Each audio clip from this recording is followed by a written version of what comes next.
Welcome back to the garage, guys. So I am here to tell you we got lucky this week. We had rain, and we had more rain.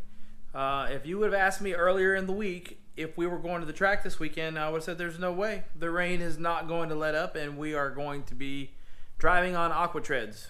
But as luck would have it, the rain did let up. We did get blue skies, and the track was absolutely perfect.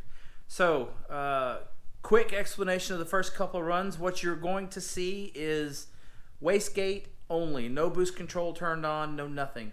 I got a good glimpse of the air fuel going down the track, and I decided to run it out the back, and I was kind of surprised. Here it is, really early in the morning. As you can see, it is still dark outside. Okay. And we are on the way to the track. We're going to Ennis, the quarter-mile track. Not sure if we're going to run a quarter mile or not, but appears to be we have everything ironed out on the car, and well, we're going to see how it goes. Look at excited Christina over there. See that? She's really excited to be here. Anyways, we'll see you at the track.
Okay, so what you got to see there was the first and the second pass.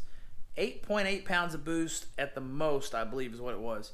First pass, if you listen close, or you watch close, or observe close, or whatever, you'll notice that a couple of things. I shifted a little early, and you hear it just pull the engine down to nothing. That thing has no power on 8.8 pounds of boost.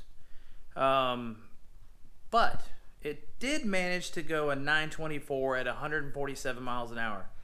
Second pass, I cleaned up the fuel a little bit. I put 1.5 degrees of timing in it, shifted it a little bit later. It goes 914, 148. Pretty awesome. I'm very, very pleased with how good it ran on such low boost. Now, fast forward to the next couple of passes. Boost controllers turned on.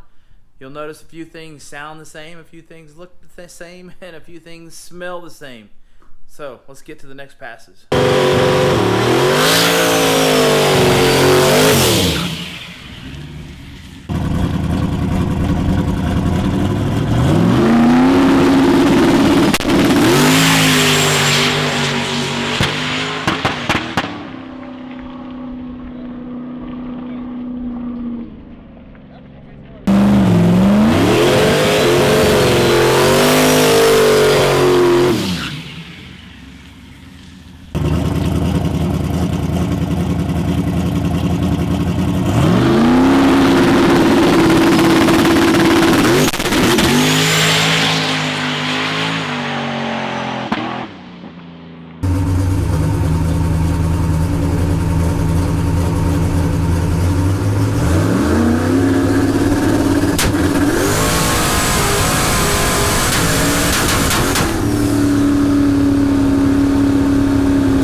More passes in the books right there, and I'm not changing anything to do with the boost controller yet. That's coming. But what I'm starting to see in the logs is that the air fuel is finally coming up, and it sounds and feels and appears to be that the air fuel coming up is making it better. More on that later as well. So the air fuel, or I'm sorry, the VE tables are up in the 100s to start, and that's not uncommon, that's normal. But with methanol injection in there as a supplemental fuel or as extra fuel, it's actually going to kind of trick the VEs down for the air fuel to come up. So I'm taking fuel away from it, and it's making a difference, right? So then we fast forward to these passes now.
Okay, now I have taken even more fuel away from it, and the VE numbers are getting in the low 70s and upper 60s.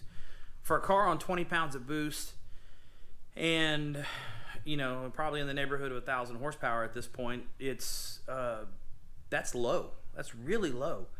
But the air fuel ratio, I finally got it to a point where I would say that's too lean. I need to put a little bit back in it, and that's what I was after. I'm looking for a change. Well, it's finally working. Okay. At this point, I've told myself it is not fuel related and it is not spark related, despite what it seems. So more on that explanation at the end of the video. Stay tuned. You're going to be surprised what the problem is or was.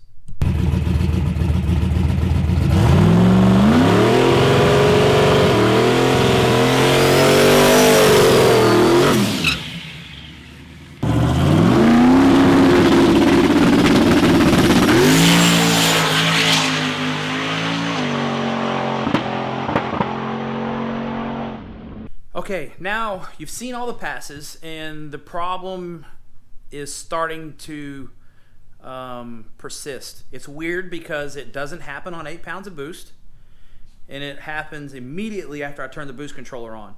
Now, there's a part B of that problem. If you listen every pass with the boost controller turned on, the car starts to lay down around the time I shift into high gear.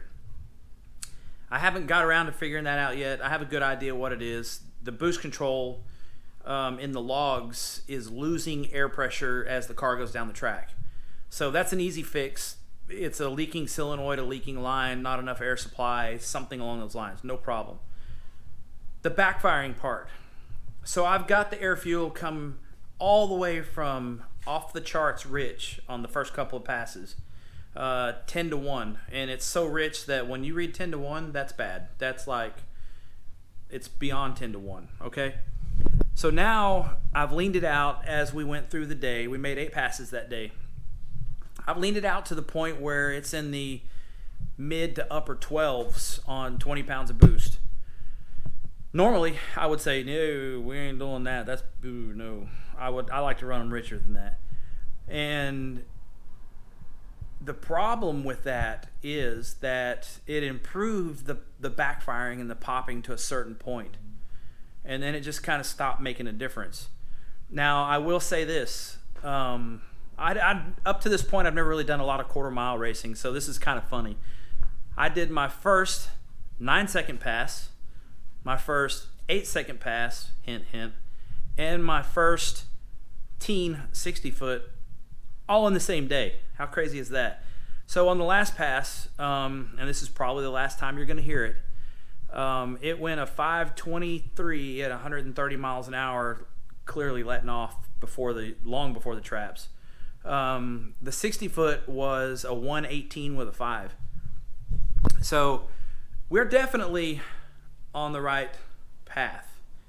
But the problem with the banging is it's a relay, or it's a drain, or something pulling too much amperage on the same circuit that the ECU is on.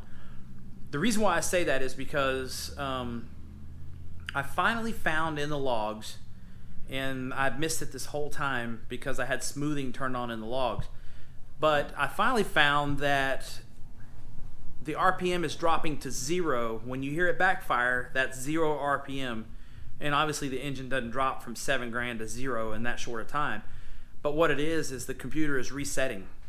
And when it goes to 0, the pulse width on the injectors goes to 0, and then it lights back up. That's a problem. That's the backfire. The problem is where and why. So a little bit of history, and you guys may remember a few videos ago, when we took the car out for the first time, I did a burnout, and at the end of the run, or at the end of the burnout, the car dies. And I reach up and I turn the ignition switch back on, and I thought that was really odd. And only the ignition switch I had to turn back on. And on these ARC panels, if the whole panel loses power, it's because the ribbon cable comes unplugged. But the number one switch turning off, that's weird. That's odd. So what I'm going to do is replace the relay and move a couple wires around and see if I can get that part of it taken care of. It is definitely electrical related. A drain on the number one circuit, which the ECU is plugged into. So that's going to be in the next video.